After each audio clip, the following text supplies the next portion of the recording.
How to download and install Bank of America mobile banking app. Hello everyone, this is Lisa from Create, Login and Delete.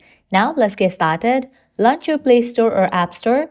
The process is similar for Android and iOS device. Now at the bottom right, you will find the search icon. Click on it. At the top, you will see the search box. Over there, type in Bank of America and search for it. Now you have to click on the app.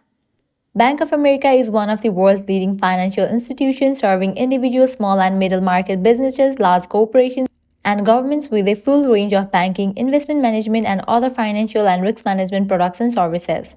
After you click on the app, you'll see the option of Get or Install. Click on it. With that, download process will start. Make sure you have stable internet connection so that the download process will be faster.